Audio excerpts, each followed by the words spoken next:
2020년 10월 23일 금요일 성경 묵상입니다. 본문은 역대하 16장 1절에서 14절 말씀. 16장은 남유다 제3대 왕 아사의 통치 말기에 있었던 세 가지 실정과 또 그의 죽음을 기록하고 있습니다. 1절에서 6절은 북이스라엘의 침공을 받은 아사의 아람왕 베나닷과의 동맹을 맺은 사건을 보여줍니다. 1절, 아사왕 제36년에 이스라엘 왕 바사가 유다를 치러 올라와서 라마를 건축하여 사람을 유다왕 아사에게 왕래하지 못하게 하려 한지라. 아사왕 통치 말기에 북왕국 이스라엘 왕 바사가 유다를 침공하면서 라마를 건축하였습니다. 라마는 예루살렘 북쪽 약 6km 지점에 위치한 성읍인데 전략적 요충지이자 또 남과 북을 잇는 교통의 요지였습니다.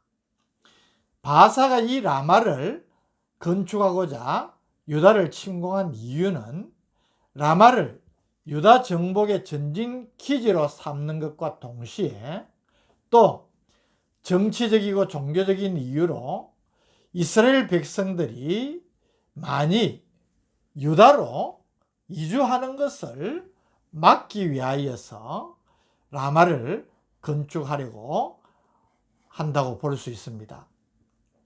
유다 왕 아사가 이스라엘 왕 바사의 침공을 막기 위해서 어떻게 하였는지가 오늘 본문을 보는 요점입니다. 2절, 아사가 여호와의 전 곡간과 왕궁 곡간에 은금을 내어다가 다메섹에 사는 아람왕 베나닷에게 보내며 이르되 3절, 내 아버지와 당신의 아버지 사이와 같이 나와 당신 사이에 약조하자.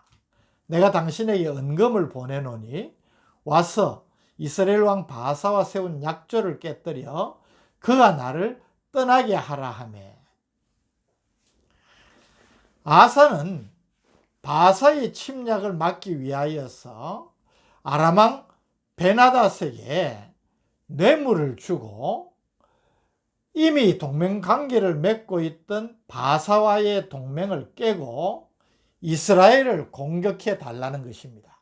그래서 바사가 유다 침공을 멈추고 돌아갈 수 있도록 해달라고 요구하면서 성전과 왕궁 곳간에 보관되어 있던 구별된 은금이라 했는데 이것은 전쟁에서 승리했을 때의 노략물들 가운데에서 하나님께 구별한 보화들입니다. 이것을 뇌물로 아람왕 베나닷에게 주었다는 것입니다.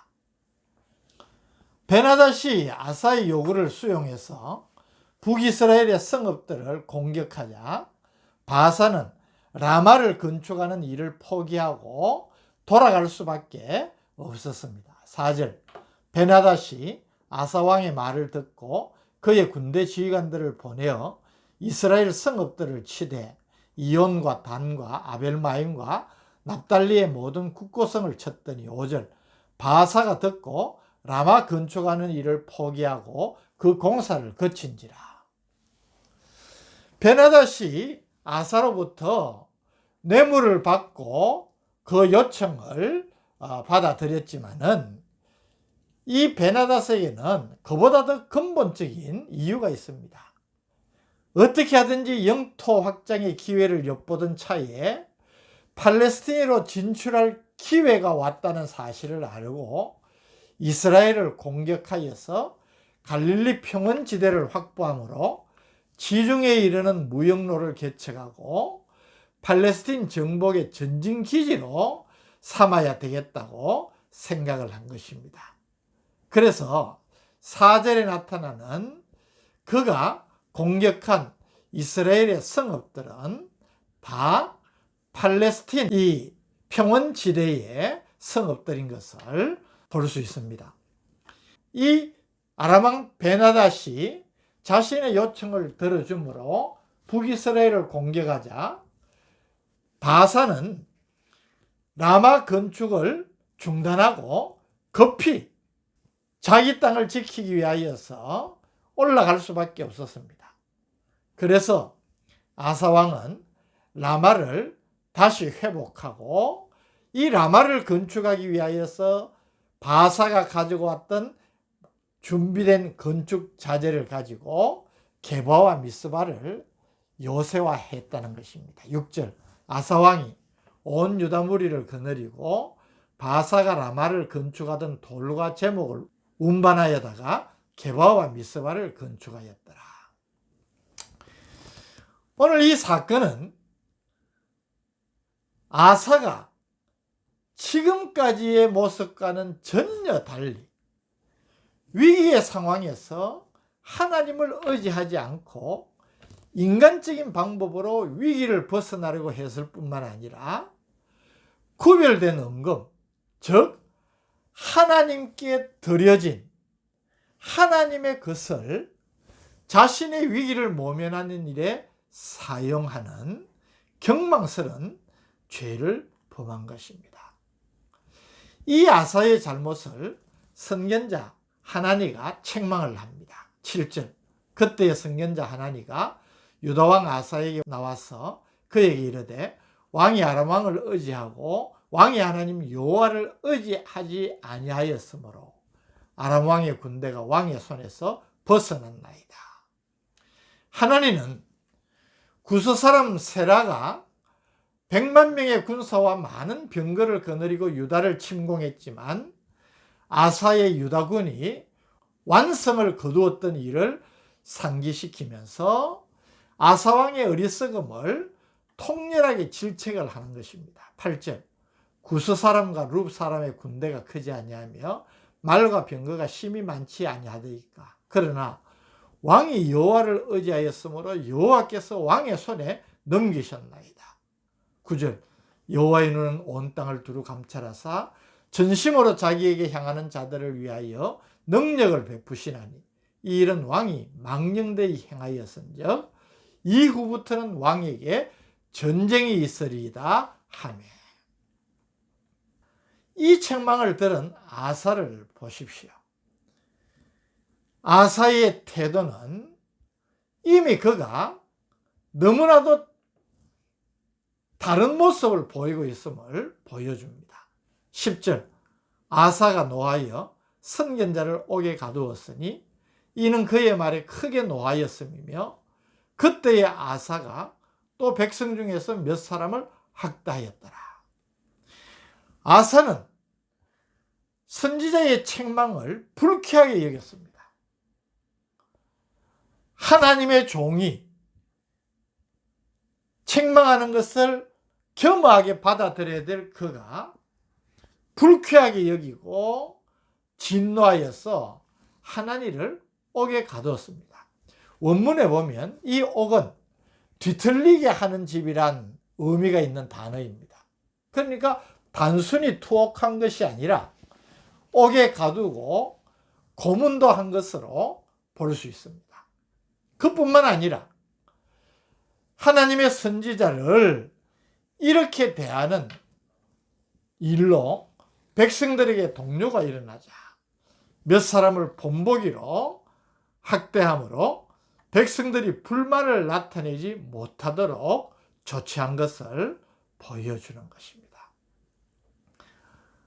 우리가 보았던 이전의 아사가 아니라는 것을 역력히 볼 수가 있습니다.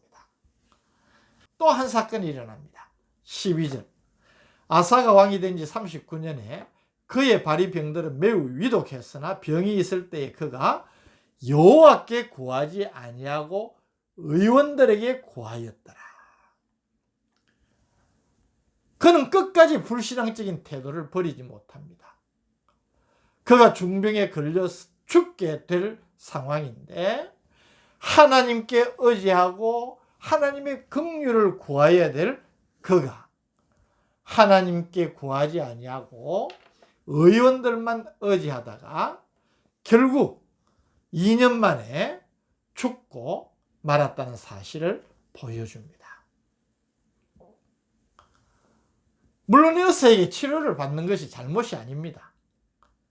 그러나 하나님을 의지하는 마음이 전혀 없었다는 것이 문제임을 우리들이 주목해야 되는 것입니다.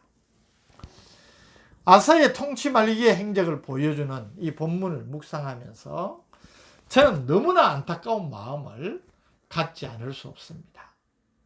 우리가 살폈지만 아사는 한때 대단한 평가를 받은 왕이었습니다. 아사는 유다 왕들 가운데 여호사밧, 히스기야, 요시야 이 왕과 함께 유다의 4대 종교 개혁자로 평가를 받았습니다. 우리가 앞서 살폈던 대로 아사가 우상을 척결하고 산당을 제거하면서 우상 숭배했던 백성들을 다시 신앙을 회복하는 일로 이끌지 않았습니까?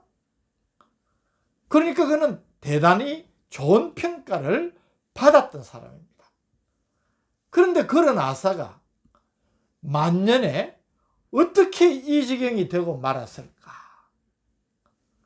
저는 너무나 안타까운 마음을 금할 길이 없습니다.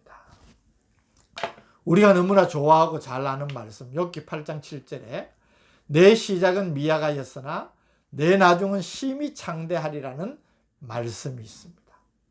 우리가 그것을 다 기대하고 소원하지 않습니까? 그런데 아사의 인생은 이 말씀과는 정반대입니다. 누구나 자신의 인생에 터닝 포인트가 있습니다. 좀 우스운 비교이지만 인생 전반은 좋지 않았지만 인생 후반이 좋은 것과 전에는 좋았는데 후반의 인생을 망치는 것, 그래도 어느 것이 나을까요? 물론 처음부터 끝까지 다 좋으면 좋겠지만 우리의 인생이 그렇게 사는 것이 쉽지 않지 않습니까? 전에는 나빴으나 형편없었으나 이제는 이렇게 좋습니다. 전에는 내가 이런 사람이었지만 이제는 이런 사람이 되었습니다. 이렇게 감사하는 삶을 살고 있습니다. 이것은 간증 아닙니까? 우리가 더 조심해야 할 것은 그래도 전에는 괜찮았는데 마지막에 망치는 것입니다. 아사의 경우를 생각해야 됩니다. 우리에게 언제 기회가 다 없어지지 않을지 모르기에 인생을 제법 산 우리라면 더욱 주의해야 됩니다. 어제 묵상했던 말씀에서 얻은 교훈처럼 지금이라도 우리의 믿음을 새롭게 해야 됩니다. 남은 인생을 하나님 뜻대로 하나님께서 인정하시는 착하고 충성된 종이 되기를 결단해야 하는 것입니다. 그러할 때에 우리가 남기는 인생의 흔적이 아름다워질 것입니다. 이런 은혜를 누리는 복된 성도들 되시기를 주님의 이름으로 축복합니다. 오늘 우리에게 인생의 교훈을 또 증거해 주시니 감사합니다. 정말 엄중한 교훈으로 받아들여서 우리의 만년에 하나님 앞에서 더 나은 삶의 열매들을 맺어갈지언정 결코 허망한 인생 되지 않도록 성령으로 우리를 붙들어 주옵소서. 예수님 이름으로 기도드립니다. 아멘.